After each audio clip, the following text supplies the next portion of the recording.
नमस्कार दोस्तों, आज की कहानी है सासू माँ को सिर्फ माँ बनाकर तो देखो। शुभम और पारुल दोनों एक ही कंपनी में साथ साथ मुंबई में सॉफ्टवेयर इंजीनियर थे। दोनों ने लव मैरिज की थी। शुभम कितनी बार अपनी बीवी पारुल से अपने माँ बाप को अपने साथ रखने के लिए बोलता था, लेकिन पारुल यह कहकर टाल देती थी, अभी रुक जाओ, कुछ दिनों बाद बुला लेना। शुभम का बहुत मन होता था अपने मम्मी पापा के साथ रहने के लिए, क्योंकि वह बचपन से ही हॉस्टल में पढ़ाई करता था और उसके बाद इंजीनियरिंग कॉलेज में पढ़ाई करने के बाद सीधे नौकरी लग गई। अपने माँ बाप के साथ रहने के लिए उसको ज़्यादा समय नहीं मिला था, लेकिन वह हर बार उनकी बातों से मन महसूस कर रह जाता था। एक दिन शुभम ऑफिस में काम कर रहा था, तभी उसके गांव से फ़ोन आया। किसी ने बताया कि तुम्हारे पापा का देहांत हो गया है, तुम्हारे भैया को भी खबर कर दी है, जितना जल्दी हो सके गांव आ जाओ, हम लोग इंतज़ार करेंगे तुम दोनों भाइयों का। जब आ जाओगे तभी तुम्हारे पिताजी का दाह संस्कार किया जाएगा। अपने पिताजी की मृत्यु की खबर सुन शुभम ऑफिस की बालकनी में जाकर खूब रोया। आज उसे अपने आप पर पश्चाताप हो रहा था। कब से वह अपने पापा को अपने साथ रखने को सोच रहा था, लेकिन वह रख नहीं पाया और पापा इस दुनिया से चले गए। वह कितना अभागा है। उसके पिताजी ने उसे आज अपनी मेहनत के बलबूते यहाँ तक पहुँचाया। उस पिता को अपने साथ ही नहीं रख सका। शुभम ने उसी समय पारुल को बताया और ऑफिस में अर्जेंट छुट्टी के लिए अप्लाई कर दिया, क्योंकि उसे आज शाम को ही फ्लाइट से कानपुर के लिए निकलना होगा, क्योंकि कानपुर से 1 घंटा दूर उसका गांव था। शाम की फ्लाइट से शुभम अपने परिवार के साथ गांव पहुंच चुका था। शुभम के बड़े भाई कानपुर में ही रहते थे, इसीलिए वे पहले से ही आ चुके थे। पिताजी का तेरवा करने के बाद अब सबके मन में एक ही सवाल था कि अब पिताजी तो नहीं रहे, माँ किसके साथ रहेगी। दोनों भाई आपस में यही डिस्कस कर रहे थे। फिर दोनों में यह फैसला हुआ कि 6-6 महीने दोनों माँ को अपने पास रखेंगे। दोनों भाई अपनी माँ के पास गए और माँ से बोले, माँ अब पिताजी तो रहे नहीं, अब तुम यहाँ अकेले क्या करोगी, तुम बताओ किसके साथ रहना पसंद करोगी। शुभम की माँ ने कहा, देखो बेटा, मैं अभी कहीं नहीं जाने वाली, मैं अभी तो बूढ़ी हूँ नहीं, और क्या अभी से इस घर में ताला बंद हो जाएगा, और तुम्हें तो पता है कि शहर में मेरा मन नहीं लगता, तुम दोनों लोग जाओ, मैं यहाँ अकेले रह लूँगी। और बाकी तुम्हारे चाचा लोग तो हैं ही और गांव वाले लोग भी हैं। अगर मुझे कोई परेशानी होगी तो मैं ज़रूर तुम लोगों के पास रहने आ जाऊंगी। वैसे शुभम का तो मन था कि माँ उसके साथ रहे, लेकिन पारुल के डर की वजह से वह खुलकर कह नहीं सकता था। फिर क्या था, दोनों भाई वापिस अपने शहर घर में लौट आए। सब अपनी अपनी ज़िंदगी में मशगूल हो गए। संडे का दिन था। शुभम और पारुल अपने बच्चों के साथ कहीं घूमने जाने का प्लान बना रहे थे। तभी शुभम के फ़ोन पर उसके चाचा जी का फ़ोन आया। उन्होंने बताया कि बेटा, तुम्हारा घर तेज बारिश और तूफान की वजह से बिल्कुल ही ढह गया है। अभी तो भौजी हमारे साथ है, लेकिन अब वह घर रहने लायक नहीं है। मैंने तुम्हारे बड़े भाई को भी फ़ोन कर दिया है। अब तुम दोनों देख लो कि भौजी को कौन अपने साथ रखेगा। शुभम ने जैसे ही फ़ोन काटा, पारुल ने बोला, किसका फ़ोन था। शुभम ने बताया कि गांव वाले चाचा जी का फ़ोन था। वह कह रहे हैं कि घर बारिश और तूफान की वजह से ढह चुका है। माँ अभी चाचा जी के घर रह रही है। अब तो माँ को अपने साथ रखना ही होगा। पारुल ने कहा, रखना ही होगा का क्या मतलब है। बड़े भैया वहीं कानपुर में ही रहते हैं, माँ जी वहीं रह लेंगी। पहले ही तय हुआ था कि 6 महीने आपके पास और 6 महीने उनके साथ रहेंगी। बड़े भैया अपने पास रख लेंगे, उसके बाद हम अपने पास 6 महीने के लिए ले आएंगे। शुभम ने कहा, रुको मैं बड़े भैया से बात करता हूँ। शुभम ने अपने बड़े भाई को फ़ोन लगाया और गांव वाली घटना के बारे में बताया। शुभम के बड़े भैया ने कहा, हाँ शुभम, मुझे पता चला है, चाचा जी ने फ़ोन किया था, मैं भी तुम्हें फ़ोन करने ही वाला था। देखो ऐसा है, अभी तुम 6 महीने माँ को अपने पास रख लो, क्योंकि बच्चों के इस साल बोर्ड के एग्ज़ाम होने वाले हैं और हमारे घर में तुम्हें तो पता ही है कि 2 ही कमरे हैं। एक कमरे में तो बच्चे रहते हैं। जब तक मैं आगे एक छोटा सा कमरा ना बनवा दूँ तब तक तुम माँ को अपने पास ही रख लो। तुम्हारे बच्चे अभी छोटे हैं और तुम्हारे साथ ही सोते हैं। शुभम ने जैसे ही फ़ोन रखा, पारुल ने कहा, क्या कहा भैया ने? शुभम ने सारी बात पारुल को बता दी। पारुल ने कहा, यह क्यों नहीं कहते कि उनका रखने का मन नहीं है। माँ जी उनके बच्चों के साथ रह जाएंगी तो क्या बच्चे डिस्टर्ब हो जाएंगे? रखने का मन नहीं है तो 1000 बहाने हैं। उनको यह भी तो समझना चाहिए कि वह तो पास में ही रहते हैं। हमें माँ जी को जाकर लाना पड़ेगा। जब तक हम माँ जी को लेने नहीं जाते तब तक वह माँ जी को अपने पास रख लेते। शुभम को कुछ समझ नहीं आ रहा था कि वह क्या करे और क्या ना करे। वह अपनी फैमिली के साथ घूमने तो चला गया, लेकिन उसका मन घूमने में नहीं लग रहा था। वह बार बार यही सोच रहा था कि हमें अपने बेटे होने पर शर्म आनी चाहिए। हमारी माँ दर दर ठोकरें खा रही है, किसी दूसरे के यहाँ है। उस माँ के 2 बेटे होते हुए भी अपने पास नहीं रख सकते। ऐसा बेटा होने का क्या फ़ायदा? लेकिन वह सिर्फ मन ही मन सोच सकता था। पर पारुल के आगे शुभम की एक भी नहीं चलती थी।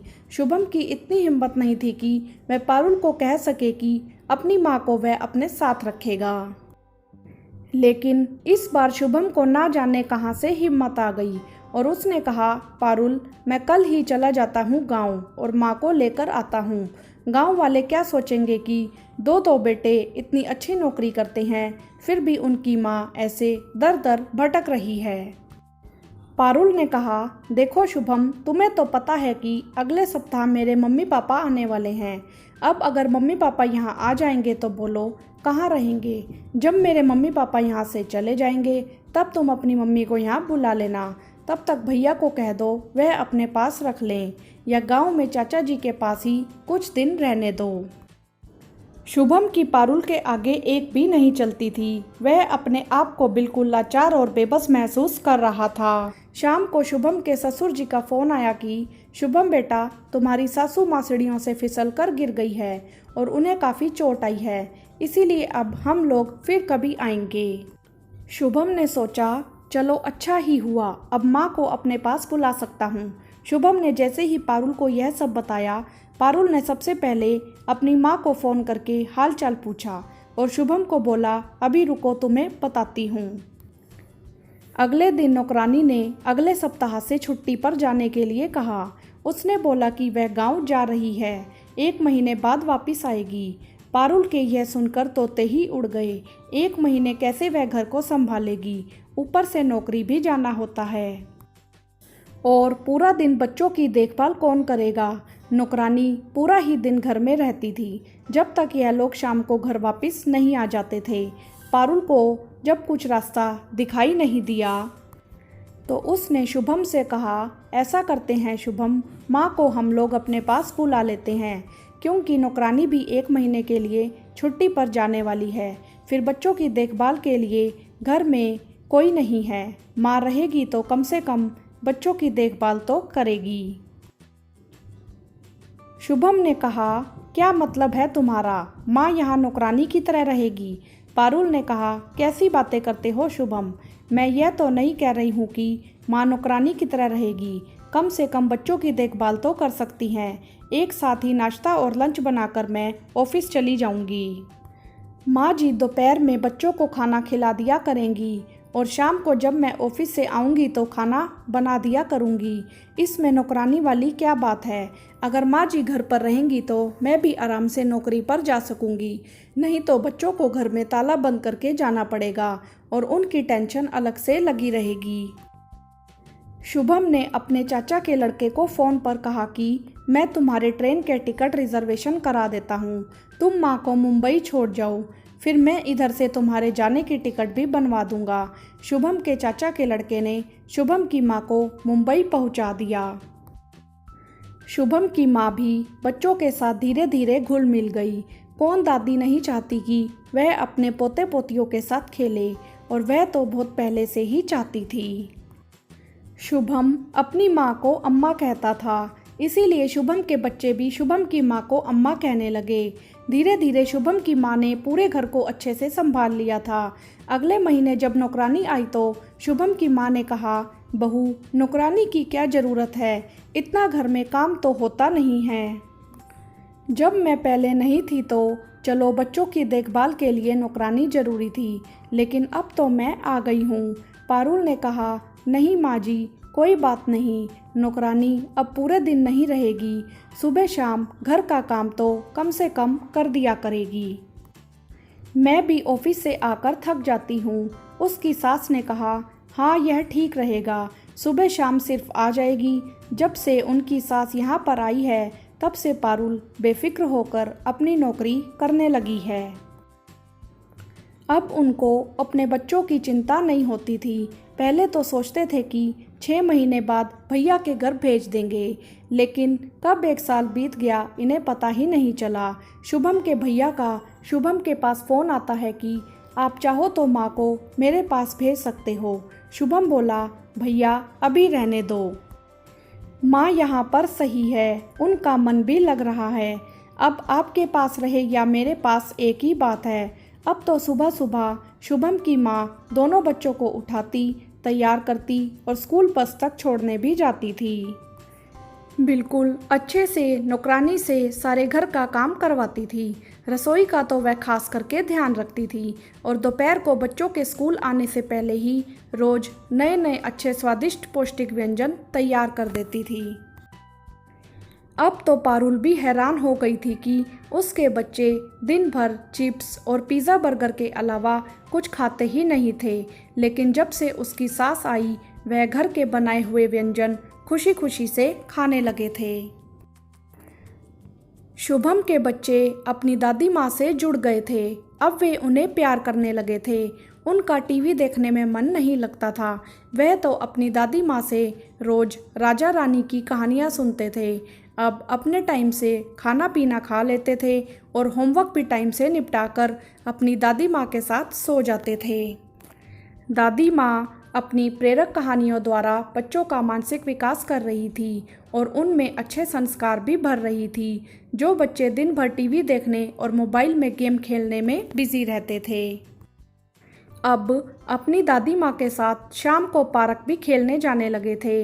दादी माँ और बच्चे क्रिकेट भी खेलते थे और दादी माँ एक अच्छे क्रिकेट प्लेयर की तरह बच्चों के साथ खेलती थी। पारुल अपने बच्चों के इस तरह परिवर्तन से बहुत ही खुश थी, क्योंकि पारुल और शुभम को इतना भी समय नहीं होता था कि वह अपने बच्चों के साथ बैठकर कुछ समय बिता पाते। पहली बार पारुल को यह एहसास हुआ घर में किसी बड़े बुजुर्ग की उपस्थिति कितनी ज़रूरी है।